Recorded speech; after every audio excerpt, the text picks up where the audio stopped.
tsansang tumaas ang trust at performance ratings ni Pangulong Ferdinand R. Marcos Jr. dahil sa malaking epekto ng mga ipinatutupad ng mga programa ng administrasyon para sa mga Pilipino, gaya ng pagbebenta ng murang bigas. Ang detalye sa Balitang Pambansa ni Clazel Pardilla ng PTV Manila. Pinauubos na ni Lani ang biniling bigas na karaang linggo. Simula kasi bukas, palalawigin na sa Metro Manila ang pagbibenta ng BBM rice o 20 bigas meron na sa NCR. Ito ang tig 20 pesos per kilo ng bigas na alok ng administrasyon ni Pangulong Ferdinand R. Marcos Jr. sa mga kadiwa ng Pangulo na tiyak na pipilahan ni Lani. Sa 1 kilo po, bali, nagbibili po kami minsan 60, tapos 20 po yung 1 kilo po, no. Bali 40 po yung matitipid po namin doon sa 20. Makagaan po yung sa amin. Gaya po namin na gipit din minsan, ganun po.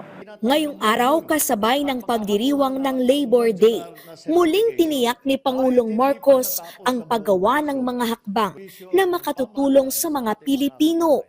Batid namin ang pagsubok na inyong kinakaharap, kaya gumagawa kami ng mga hakbang upang maibsan na ang pasanin ng ating mga kababayan, lalo na sa usaping pagkain.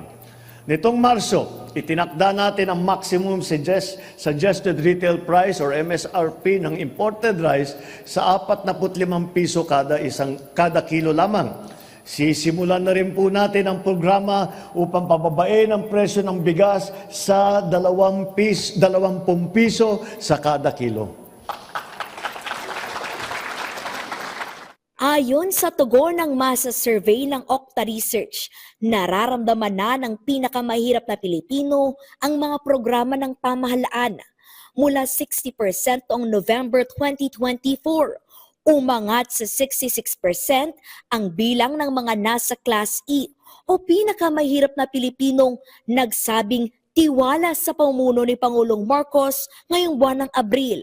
Sumampa rin sa 66% mula 58% ang naghayag na kontento sa performance ng presidente mula sa parehong sektor ng lipunan. Sa Class E, sa pinakamahihirap, sa trust at performance, tumaas ho si Presidente. I think nakatulong talaga dyan yung mga inisyatiba para sa mga mahihirap. Siguro yung mga pro-poor initiatives, no? Yung sa CCT, Pantawid Pamilya, no? Yun, malaking tulong yan. So, nakikita ng mga mahihirap sa ating bansa na meron ginagawa yung gobyerno. Tingin ng Okta Research, tataas pa ang trust at approval ratings ni Pangulong Marcos sa mga susunod na buwan.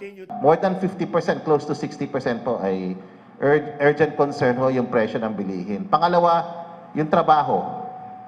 Pangatlo ho, ito, malaking issue to sa mga kababayan natin, affordable food. Malaki dyan issue sa affordable food, yung presyo ng bigas. Makakatulong ba itong subsidiya sa bigas para sa mga mahihirap? Talagang makakatulong. Bukod sa implementasyon ng BBM rice, palalawigin din ng administrasyon ni Pangulong Marcos ang Walang Gutom Project sa Visayas at Mindanao. Ipagpapatuloy ang pagsasagawa ng mga job fair. Susuportahan ang mga magsasaka sa tulong ng Rice Competitiveness Enhancement Fund at magtatayo ng mga Child Development Center para matutukan ang edukasyon ng mga kabataan. Clazel Pardilla para sa Pambansang TV sa Bagong Pilipinas.